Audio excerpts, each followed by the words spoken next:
Hello students, welcome to Mad Educators, another official YouTube channel Mad Edu Chemistry, specially designed for chemistry, and I am your online educator for the subject chemistry. In this today's session, we will going to discuss about class 12 alcohol, phenol and ether topic. This is very important topic for the exam perspective, and today's session we will going to cover the properties of phenol. In the previous lecture, we have covered the properties of alcohol, preparation of alcohol and preparation of phenol. Okay students, before starting today's session, have a quick recap on previous lecture. In past lecture हमने properties of alcohol के बारे में discuss कर रहे थे, जहां पर हम इसके थर्ड प्रॉपर्टीज जो है डिहाइड्रेशन ऑफ अल्कोहल यानी कि एलिमिनेशन रिएक्शन ऑफ अल्कोहल, जहां पर डिहाइड्रेशन ऑफ अल्कोहल में रिमूवल ऑफ H2O मॉलिक्यूल था बेसिकली। ठीक है, सो देखो यहाँ पर एक गिवन है रिएक्टेंट, जहां पर हम A3PO4 अगर हीट प्रोवाइड करें सो ये प्रोवाइड करता है एल्कीन। ठीक है, यहाँ पर दिखाया गया है एक मैकेनिज्म को फॉलो करते हुए फॉर्मेशन होती है एल्कीन की। ठीक है, and ease of dehydration varies stability of carbocation, यानी कि ये जो इंटरमीडिएट फॉर्मेशन हुई है, इस इंटरमीडिएट में कार्बोकेटाइन की स्टेबिलिटी ही हमें दर्शाता है कि ये रिएक्शन कितने इजीली होगी या फिर नहीं होगी। ठीक है, एंड यहाँ पर कुछ एग्जांपल्स दिया गया है कंपैरिजन के।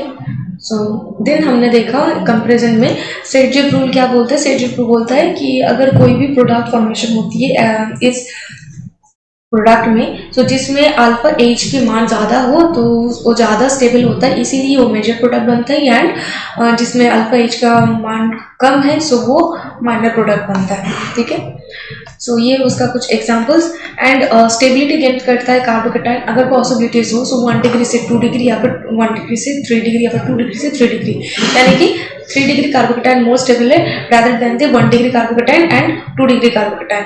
अगर नियरेस्ट कार्बन में यानी कि पास वाले जो कार्बन है उसमें अगर कार्बोकेटाइन यानी कि पॉजिटिव चार्ज की शिफ्टिंग हो सकती है, एंड कोई मिथाइल शिफ्ट या फिर हाइड्राइड शिफ्ट या फिर फिनाइल शिफ्ट हो सकती है, जिससे कार्बोकेटाइन मोर स्टेबिलिटी गेन कर सके, यानी कि 1 डिग्री से 2 डिग्री हो सके, वो ज़्यादा उसी ही प्रेफर करता है। ठीक है, देखो यहाँ पर हाइड्राइड शिफ्ट हुई है, ये हाइड्राइड शिफ्टिंग हुई है, एंड 1 डिग्री अल्कोहल से ये 1 डिग्री अल्कोहल 1 डिग्री कार्बोकेटाइन है। इसमें देखो ये जो फाइनल प्रोडक्ट बना है ना, ये जो फाइनल प्रोडक्ट बना है, ये देखो यहाँ पर 2 डिग्री कार्बोकेटाइन बना है, जो 2 डिग्री कार्बोकेटाइन बना है। एंड सेडजिफ रूल से देखो इसमें बस 2 अल्फा एच के प्रेजेंस है, एंड यहाँ पर 6 अल्फा एच के प्रेजेंस है, ये मेजर प्रोडक्ट एंड ये माइनर प्रोडक्ट। ठीक है, मिथाइल शिफ्टिंग की एक अनदर एग्जांपल्स है, जहां पर ये मिथाइल ग्रुप शिफ्ट हो जाएगा यहाँ पर एंड फॉर्मेशन करेगा 1 डिग्री कार्बोकेटाइन, यानी कि ये 1 डिग्री कार्बोकेटाइन होगा। अगर वो एच निकल गया तो ये पॉजिटिव चार्ज शिफ्टिंग होकर यहाँ आ जाएगा, मिथाइल शिफ्ट होकर यहाँ पर आ जाएगा। ठीक है, देन देखो 1 डिग्री से ये 3 डिग्री कार्बोकेटाइन फॉर्मेशन होगा, क्योंकि ये carbon 3 different type of carbon के साथ डायरेक्टली लिंक्ड है। ठीक है, देन हमने देखा ऑक्सीडेशन ऑफ अल्कोहल, जहां पर एसिडिक पोटेशियम डाइक्रोमेट या फिर एसिडिक पोटेशियम परमैंगनेट को अगर ट्रीट करें 1 डिग्री अल्कोहल के साथ, फॉर्मेशन होता है एसिडिक की। देन अगर 2 डिग्री अल्कोहल की सेम रिएजेंट के साथ अगर रिएक्ट करवाते हैं फॉर्मेशन करते हैं कीटोन की। देखो same reagent but different kind of alcohol, 1 degree alcohol या फिर 2 degree alcohol. 1 degree alcohol acid formation करते हैं and 2 degree alcohol ketone form करता है। वहीं पर अगर 3 डिग्री अल्कोहल की बात करें तो वो नो रिएक्शन। सेकेंड रिएक्शन था with red hot copper tube, जहां पर ये फॉर्मेशन करता है डिहाइड्रोजनेशन रिएक्शन, यानी कि removal of H2 molecule. 1 degree alcohol में कॉपर रेड हॉट ट्यूब की प्रेजेंस में एल्डिहाइड फॉर्मेशन करता है, and copper red hot tube के प्रेजेंस में 2 डिग्री अल्कोहल फॉर्मेशन करता है कीटोन। ठीक है, एंड 3 डिग्री अल्कोहल थोड़ा डिफरेंट है, क्योंकि ये डिहाइड्रोजिनेशन के अलावा डिहाइड्रेशन यानी कि H2O मॉलिक्यूल की रिमूवल करता है। देखो यहाँ पर ना 3 डिग्री अल्कोहल में देखो यहाँ से OH एंड यहाँ से H रिमूव हुई है, यहाँ पर फॉर्मेशन क्या हुई एल्कीन। डिहाइड्रेशन रिएक्शन से 3 डिग्री अल्कोहल पास होती है एंड फॉर्मेशन क्या करता है 3 डिग्री अल्कोहल एल्कीन। ठीक है, देन हमने देखा कि कुछ कॉमन reagents है like pyridium, chlorochromate, Jones reagent, Collins reagent, then Saret's reagent, NBS, haloform, ये सारे के सारे जितने भी reagents हैं ना, ये basically अगर 1 डिग्री अल्कोहल हो तो वो एल्डिहाइड में फॉर्मेशन करता है, एंड 2 डिग्री हो तो कीटोन में, एंड 3 डिग्री का नो इफेक्ट। यानी कि ये 3 to 8 जितने भी रिएजेंट्स हम यूज करते हैं उसमें सारे के सारे एक ही काम करता है।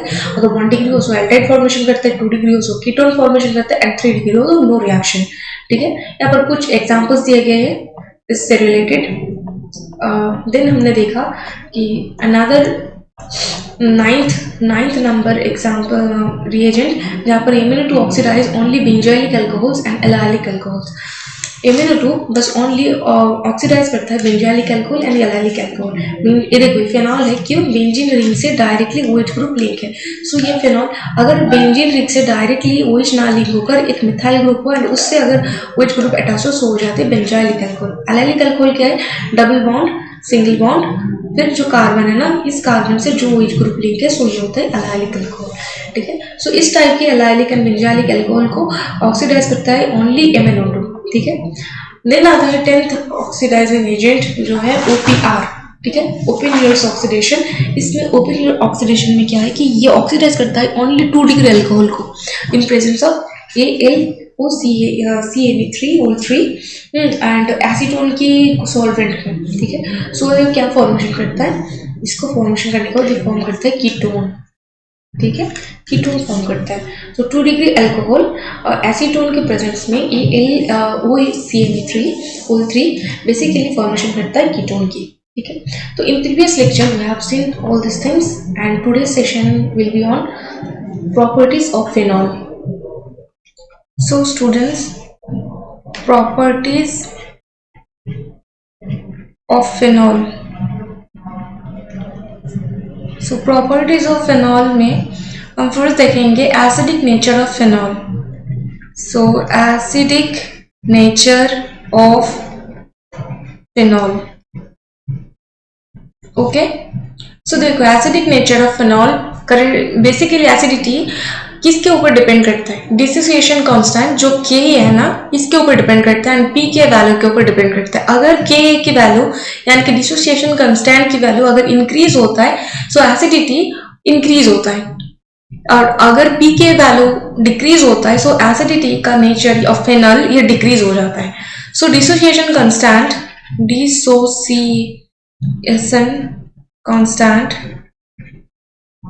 जो बेसिकली Ka है अगर इंक्रीज होता है so acidity of phenol increase हो जाता है, एंड pKa वैल्यू अगर डिक्रीज होता है सो प्रॉपर्टीज ऑफ फेनॉल में एसिडिटी नेचर ऑफ फेनॉल ये भी ऑटोमेटिकली डिक्रीज हो जाता है। ठीक है, सो ये डिपेंड करता है। अगर हम एसिडिक नेचर ऑफ फेनॉल को अगर इसके स्ट्रेंथ के अनुसार ऑर्गेनाइज करें तो देखो सबसे पहले होता है कार्बोक्सिलिक एसिड। ओके, ये सबसे ज्यादा होता है। देन होता है फेनॉल। ठीक है, एंड उसके बाद होता है H2 यानी कि वाटर।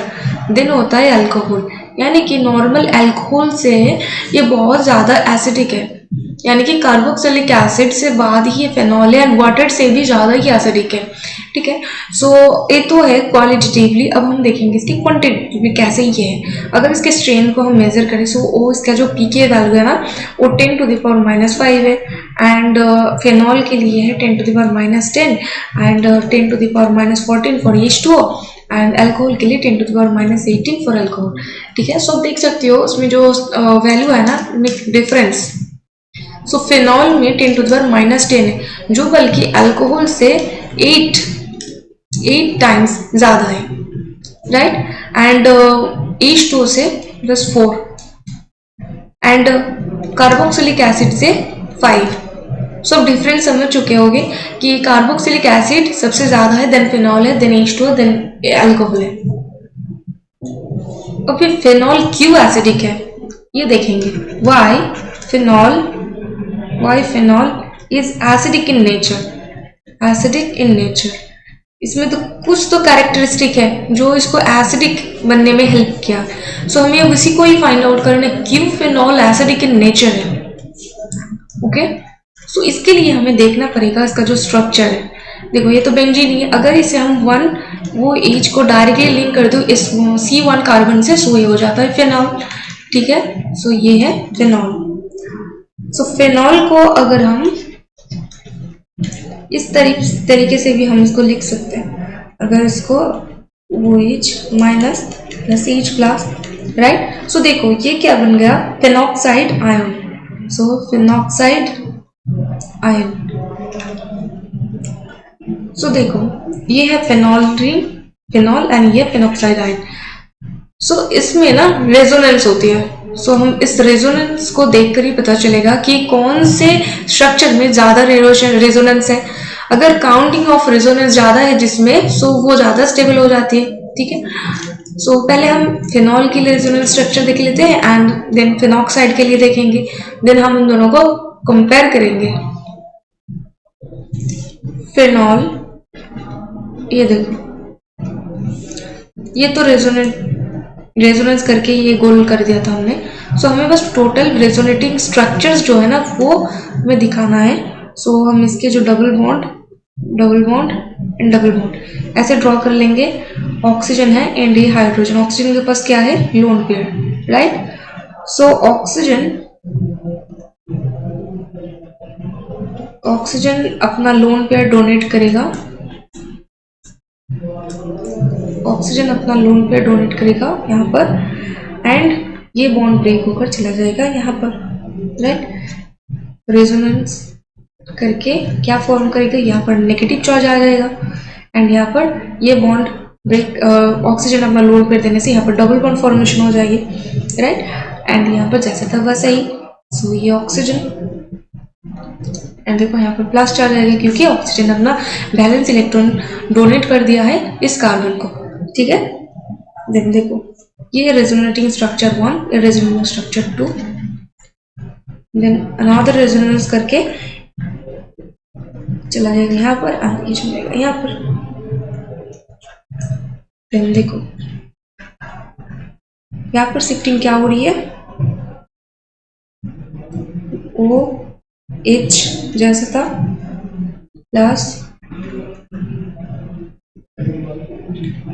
ये बन गया, देन यहाँ पर नेगेटिव चार्ज आ जाएगा एंड जैसा था ये बॉन्ड वैसा ही। देन देखो यहाँ पर फिर से रेजोनेंस होगा, जैसे ये इलेक्ट्रॉन है ये फिर से यहाँ पर चला जाएगा एंड ये यहाँ पर। सो देखो ये चले जाने के बाद यहाँ पर नेगेटिव चार्ज आ जाएगा,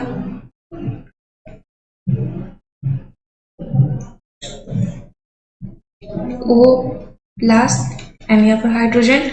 देखो यहाँ पर नेगेटिव चार्ज आ गया है एंड यहाँ पर नेगेटिव चार्ज आने की वजह से यहाँ पर एक डबल बॉन्ड फॉर्मेशन हो गई है एंड यहाँ पर एक डबल बॉन्ड। ठीक है, अभी देखो ये और एक बार रेजोनेंस कर सकता है। सो ये बॉन्ड यहाँ पर शिफ्टिंग हो जाएगी एंड ये स्टेबिलिटी गेन करने के लिए ये इलेक्ट्रॉन फिर से O पॉजिटिव के पास पहुंच जाएगा। देन फाइनल रेजोनेटिंग स्ट्रक्चर ये 3 है एंड ये 4 है।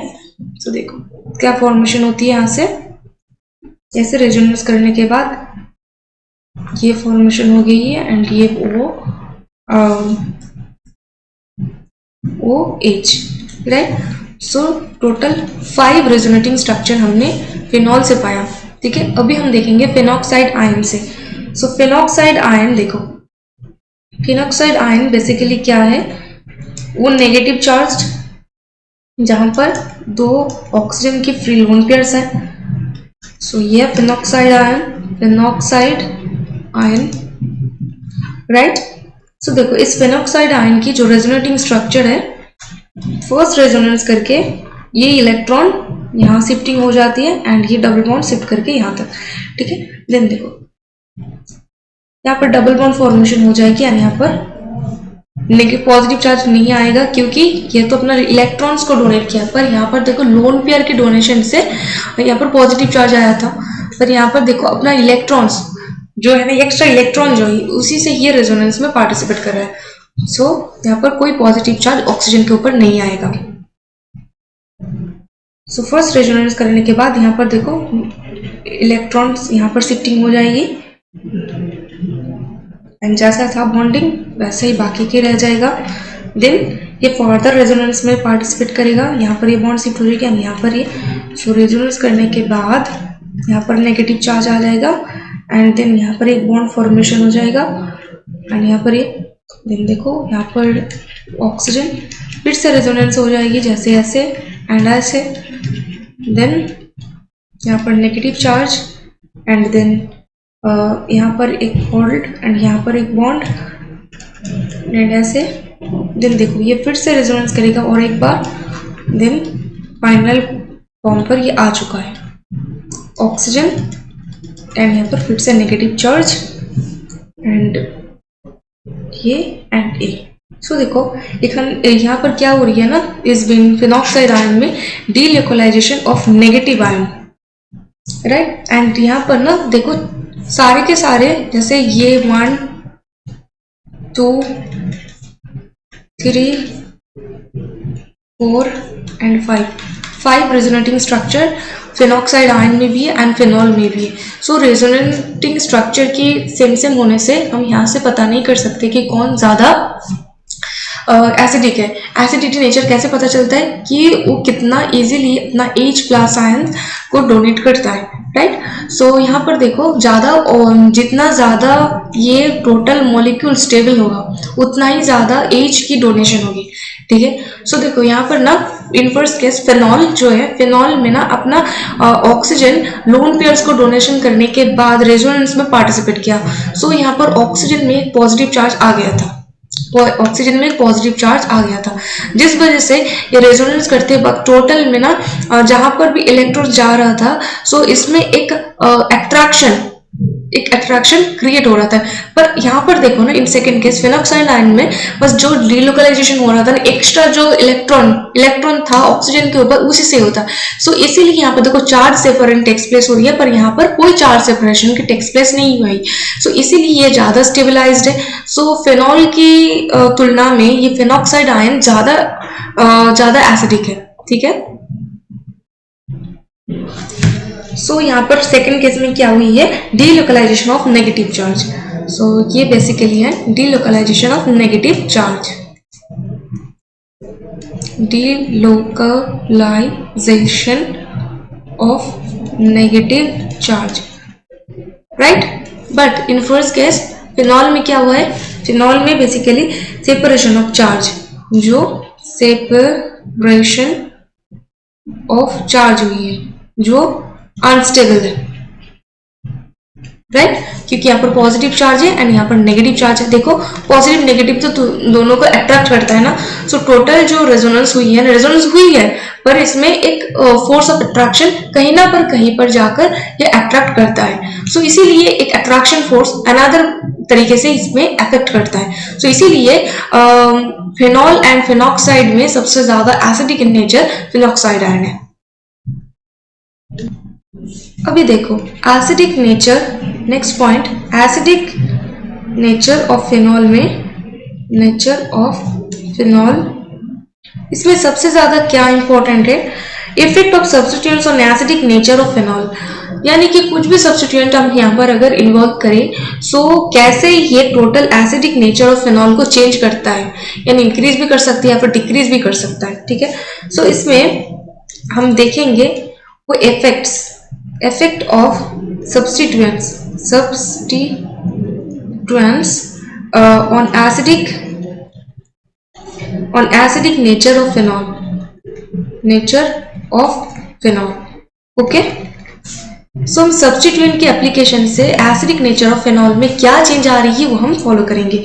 सो देखो इसमें ना बेसिकली 2 टाइप ऑफ केस है, जैसे electron withdrawing group and electron donating group. कोई भी फिनॉल के साथ ये है फिनॉल, ठीक है, देखो ये है phenol.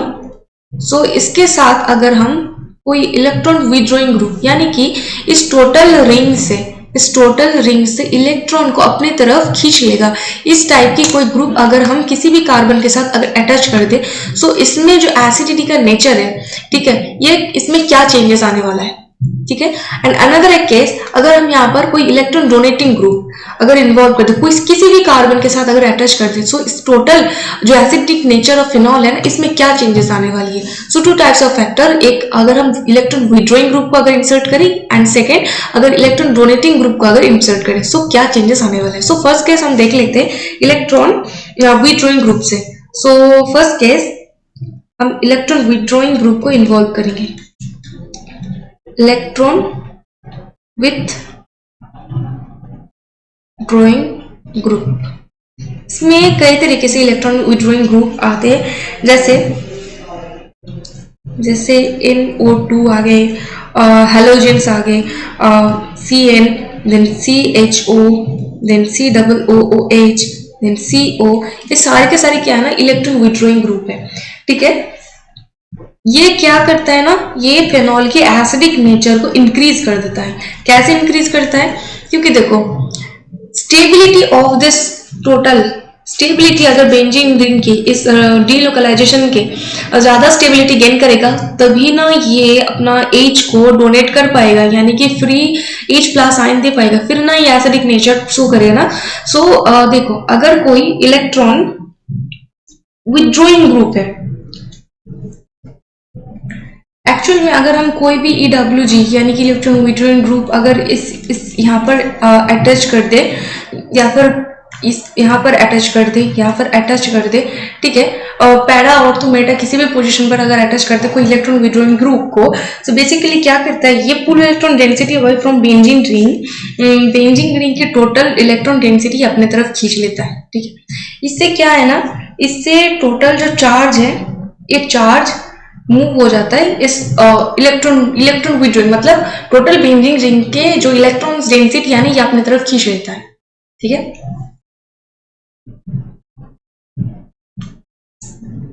so electron withdrawing groups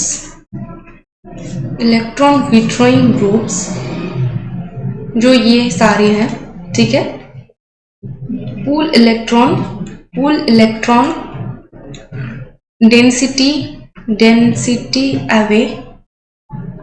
away from the benzene ring, क्योंकि यहाँ पर पाई इलेक्ट्रॉन है ना, 6 पाई इलेक्ट्रॉन है, डीलोकलाइज हो सकता है। सो इसमें बहुत ज्यादा इलेक्ट्रॉन डेंसिटी है। सो इलेक्ट्रॉन विड्रॉइंग ग्रुप को अगर हम यहाँ पर इंसर्ट करें, सो इसका टोटल जो इलेक्ट्रॉन डेंसिटी बेंजीन रिंग के ऊपर था ना, वो इलेक्ट्रॉन विड्रॉइंग ग्रुप अपने तरफ खींच लेगा। इससे क्या हो जाएगा कि नेगेटिवली चार्ज जो ऑक्सीजन है ना, इसके ऊपर से इलेक्ट्रॉन डेंसिटी डिक्रीज हो जाएगी। इसीलिए क्या हो सकता है कि जो H+ है ना, ये अपने बहुत इजीली रिमूव कर सकता है। सो एसिडिक नेचर ज्यादा शो होगी। ठीक है, सो इलेक्ट्रॉन विड्रॉइंग ग्रुप इंक्रीज करता है एसिडिक नेचर। ठीक है, सो ये लिख लेते हैं पहले, EWG groups pull electron density away from the benzene ring and by extension away from the benzene from negatively charged oxygen atom,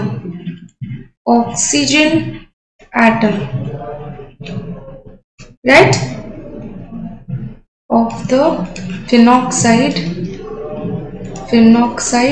ion, right। ये है एक पॉइंट। एंड सेकेंड पॉइंट क्या है, चार्ज डिस्पर्सल, यानी कि दिस डिस्पर्सल ऑफ और delocalisation. ठीक है, delocalization of the negative charge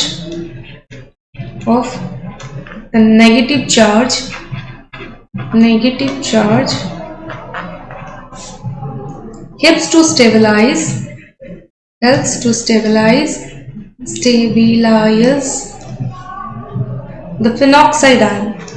the phenoxide ion, right। and a more stable conjugate base means the original phenol is more willing to donate its proton, thus making it more stronger acid, right? So conjugate base जितना stable होगा उतना ही ज़्यादा strong acid होगा.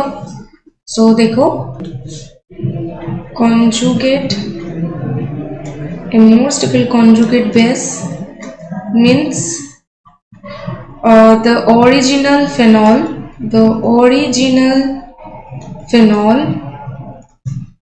right, is more willing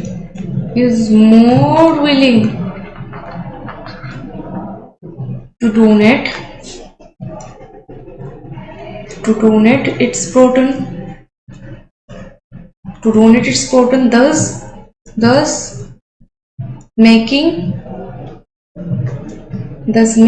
it a stronger acid,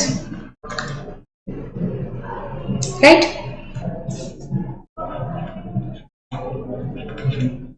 ठीक है. So ये है basically phenol के साथ अगर कोई भी इलेक्ट्रॉन विड्रॉइंग ग्रुप, मानो कि यहाँ पर हम हैलोजन को इंसर्ट कर दिया, ठीक है. सो ये तो फिनॉक्साइड आयन में कन्वर्ट हो सकता है. सो ये O- एंड ये X.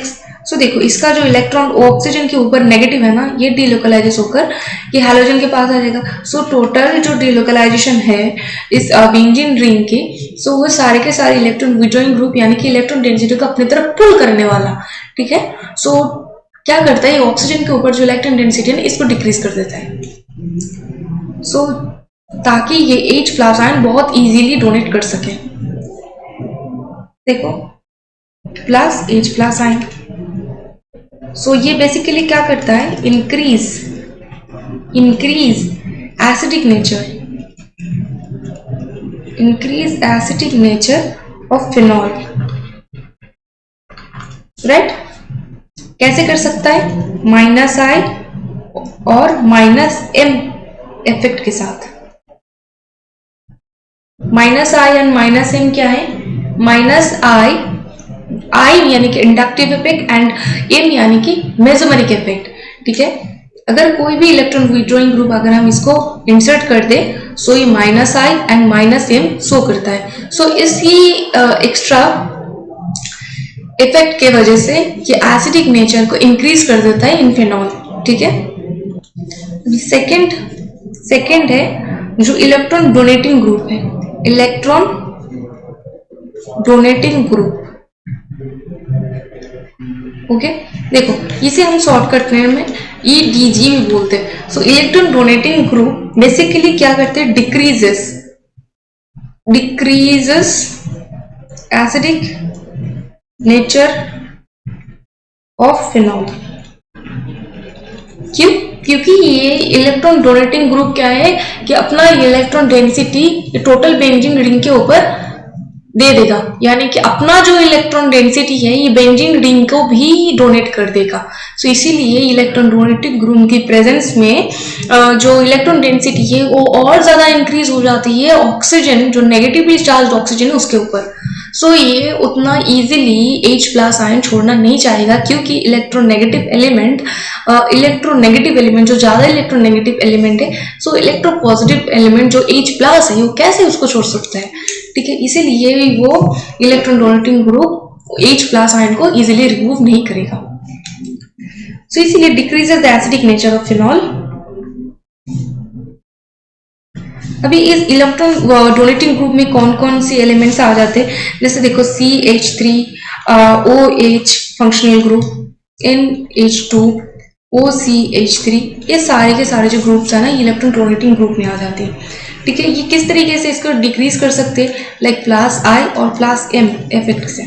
अगर +I and +M effect present हो, सो ये बेसिकली इलेक्ट्रॉन डेंसिटी को ऑक्सीजन के ऊपर इंक्रीज कर देता है. सो बेसिकली X जो इलेक्ट्रॉन डोनेटिंग ग्रुप है वो बेसिकली क्या करेगा, electron density on oxygen atom increases and such phenoxide is unstable. अगर फिनॉक्साइड आयन स्टेबल है सो डीलोकलाइजेशन में पार्टिसिपेट उतना अच्छा तरीके से नहीं कर पाएगा, सो H प्लस आयन की डोनेशन भी उतना अच्छा तरीके से नहीं होगा। इसीलिए फिनॉक्साइड आयन की स्टेबिलिटी बहुत इंपॉर्टेंट है। एक्स्ट्रा पॉइंट क्या है कि ना कि जो electron donating group and electron withdrawing group की प्रेजेंस में जो एसिडिक नेचर ऑफ फिनॉल की चेंजेस हो रही है ना, ये basically ortho and para position में ज्यादा होते हैं। So effect is more at ortho and para position. अभी क्यू ऑर्थो एंड पैरा पोजिशन पर ज्यादा है। देखो यहाँ पर जो रेजोनेंस हमने किया है ना, ये रेजोनेंस बेसिकली देखो नेगेटिव जो है ना, नेगेटिव चार्ज, ये देखो ये है ऑर्थो पोजिशन, फिर देखो ये पैरा पोजिशन पर, देन देखो फिर से ऑर्थो पोजिशन पर है। सो ये देखो फॉर फिनॉक्साइड आयन यहाँ पर देखो फिर से नेगेटिव चार्ज जो है ना वो ऑर्थो पोजिशन पर है, देन पैरा पोजिशन पर है, देन ऑर्थो पोजिशन पर है। यानी कि इलेक्ट्रॉन डेंसिटी जो है ना वो सबसे ज्यादा पैरा पोजिशन पर है एंड ऑर्थो पोजिशन पर है। इसीलिए इसमें सबसे ज्यादा जो इफेक्ट है ना वो पैरा एंड ऑर्थो पोजिशन पर देखो यहाँ पर ना मेटा पोजिशन पर भी उतना ज्यादा इलेक्ट्रॉन डेंसिटी नहीं है, क्योंकि जो इलेक्ट्रॉन नेगेटिवली चार्ज जो इलेक्ट्रॉन है ना वो सबसे ज्यादा पैरा पोजिशन पर है एंड ऑर्थो पोजिशन पर है। डीलोकलाइजेशन की यानी कि रेजोनेटिंग स्ट्रक्चर में आप देख सकते हो, इसी वजह से सबसे ज्यादा इफेक्ट करता है ऑर्थो एंड पैरा पोजिशन को। क्लियर? चलो कुछ एग्जांपल्स देख लेते हैं। एसिडिक नेचर ऑफ फेनॉल में फर्स्ट एग्जांपल, अगर मान लो कि ये फेनॉल है, सो फेनॉल ये मानने की कोई जरूरत नहीं, फेनॉल ही है, ठीक है। एंड ये देखो यहाँ पर वो एज ग्रुप है एंड यहाँ पर पैरा पोजिशन ऑर्थो पोजिशन पर हमने NO2 ग्रुप को इन्वॉल्व कर दिया, ठीक है। एंड देखो यहाँ पर हमने मेटा पोजिशन पर NO2 ग्रुप को इन्वॉल्व कर दिया एंड देन हमने पैरा पोजिशन पर NO2 ग्रुप को इन्वॉल्व किया। सो अब बोलो कि इन चारों केस में सबसे ज्यादा एसिडिक कौन होने वाला है? NO2 कौन सी ग्रुप है? पहले तो हमें ग्रुप आइडेंटिफिकेशन की जरूरत है। NO2 basically electron withdrawing group है, so NO2 is electron withdrawing group. So क्या करेगा, टोटल बेंजीन रिंग में जो इलेक्ट्रॉन डेंसिटी है अपनी तरफ पुल कर लेगा, इसीलिए ये बेसिकली एसिडिक नेचर को इंक्रीज करेगा। सो एसिडिक नेचर सबसे ज्यादा इंक्रीज कौन सी पोजीशन पर होने वाली है? एसिडिक नेचर सबसे ज्यादा इंक्रीज होने वाली है पैरा पोजीशन पर। क्यों? हमने यहाँ पर देखा, क्या देखा कि सबसे ज्यादा effect ortho and para position पर है। फिर हमने क्यों बोला कि पैरा पोजीशन पर सबसे ज्यादा है? यहाँ पर एक सिनेरियो देखो, ये है ऑर्थो पोजीशन पर। सो बेसिकली इसको अगर हम इस तरीके से ड्रॉ करें, OH, ठीक है, एंड NO, ठीक है, यहाँ पर नेगेटिवली चार्ज। सो देखो ऑक्सीजन एक इलेक्ट्रोनेगेटिव एलिमेंट है, हाइड्रोजन इलेक्ट्रोपॉजिटिव एलिमेंट है। सो हाइड्रोजन एंड ऑक्सीजन के बीच एक हाइड्रोजन बॉन्डिंग फॉर्मेशन हो सकती है, जो कि है इंट्रामोलिक्यूलर यानी कि विद इन द मॉलिक्यूल। सो इस वजह से ना इसमें जो इलेक्ट्रॉन की डिलोकलाइजेशन होने वाली है वो सबसे ज्यादा, या फिर NO2 की जो प्रेजेंस में जो डिलोकलाइजेशन होने वाली है या फिर एसिडिक नेचर जो है ना वो बेसिकली पैरा पोजीशन पर आ जाएगी, क्योंकि एज बॉन्डिंग यहाँ पर प्रेजेंट है। सो इसीलिए यहाँ पर एक फोर्स ऑफ अट्रैक्शन क्रिएट होती है। सो अगर इसको हम अरेंज कर ले तो सबसे पहले आ जाएगा para position, A, B, C and D।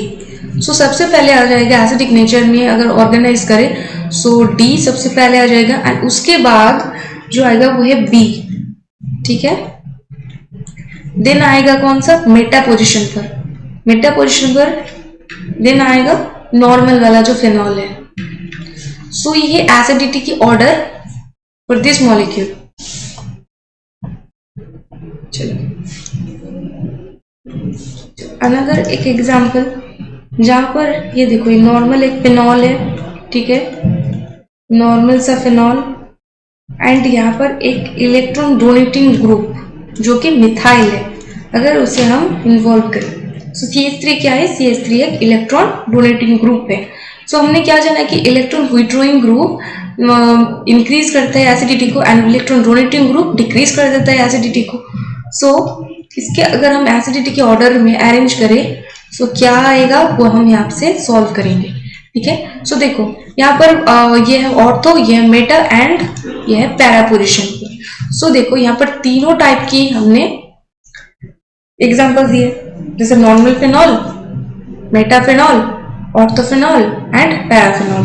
ठीक है, सो इसमें देखो अगर इसके एसिडिटी के अरेंज करें सो ऑर्थोफिनॉल एंड पैराफिनॉल सिमिलर हो जाएगी, क्योंकि यहाँ पर तो कोई हाइड्रोजन बॉन्डिंग की कोई सिनेरियो नहीं है, क्योंकि ये जो मिथाइल ग्रुप है ये तो totally CH3 hydrogen bonding basically FNO इस टाइप की इलेक्ट्रॉन नेगेटिव एलिमेंट के इन बिटवीन होती है, वो भी ऑर्थो पोजीशन पर, क्योंकि वो पास पास होती है, दूर से तो हाइड्रोजन बॉन्डिंग पॉसिबल नहीं है, इसलिए मेटा पोजीशन पर नहीं हो सकते, पैरा पोजीशन पर नहीं हो सकते, ऑर्थो पोजीशन पर क्यों हो सकते हैं? क्योंकि ये नियर बाई पोजीशन है। ठीक है, सो देखो यहाँ पर जो एसिडिटी की जो ऑर्डर है सबसे कम हो जाएगा ऑर्थो पोजीशन पर एंड पैरा पोजीशन पर। सो ऑर्थोमिथाइल फिनॉल, ऑर्थोमिथाइल फिनॉल, सेमी प्राय मिथाइल फिनॉल, देन इससे ज्यादा कौन से होने वाले हैं? A B C D। ठीक है, देखो इसके बाद आने वाला है बेसिकली C पोजीशन पर जो मेटा पोजीशन है। सो मेटा पोजीशन पर M मिथाइल फिनॉल, देन है नॉर्मल वाला फिनॉल। ठीक है, ये है इसका एसिडिटी का ऑर्डर। अगर हम यहाँ पर एक्टिव मेटल के साथ रिएक्ट कर रहे थे so with active metal, reaction with active metal, so इस सिनेरियो में क्या होने वाला है? देखो ये है फिनॉल। ठीक है, इस फिनॉल को एक्टिव मेटल यानी कि ग्रुप 1 एलिमेंट जो सोडियम है, सो इससे अगर हम रिएक्ट करवाए सो फॉर्मेशन होगी ONA प्लस H2। बैलेंस कर लेते हैं। ठीक है, सो एक्टिव मेटल के साथ अगर हम इसको फिनॉल को रिएक्ट करवाते हैं सो फॉर्मेशन होती है ये। एंड सेकेंड केस अगर हम बेस के साथ रिएक्ट करवाते हैं लाइक NaOH। ठीक है, सो फिर क्या फॉर्मेशन होने वाली है? H2O plus ONA। As phenol acidic है वाटर से, देन है अल्कोहल से, राइट। सो एसिडिटी सबसे ज्यादा फिनॉल में है, उसके बाद वाटर में है, देन है अल्कोहल में, अल्कोहल। सो इसीलिए ना अल्कोहल्स इस रिएक्शन में, ये रिएक्शन बेसिकली अल्कोहल्स नहीं शो करता है एंड फिनॉल्स इस रिएक्शन को शो कर रहा है, क्योंकि फिनॉल सबसे ज्यादा एसिडिक है, वाटर से भी ज्यादा एसिडिक है, इसीलिए यहाँ से OH को, यहाँ से वो OH को इस बेस से वो निकल पा रहा है। ठीक है, सो इसीलिए सो यहाँ पर alcohols do not show this reaction as they are weaker acid than H2O and phenols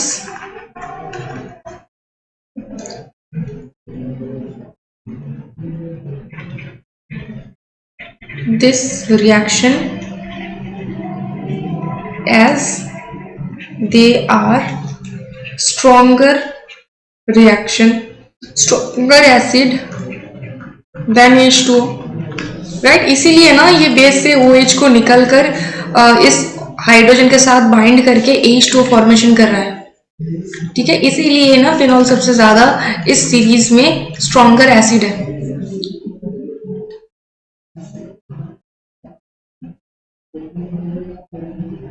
If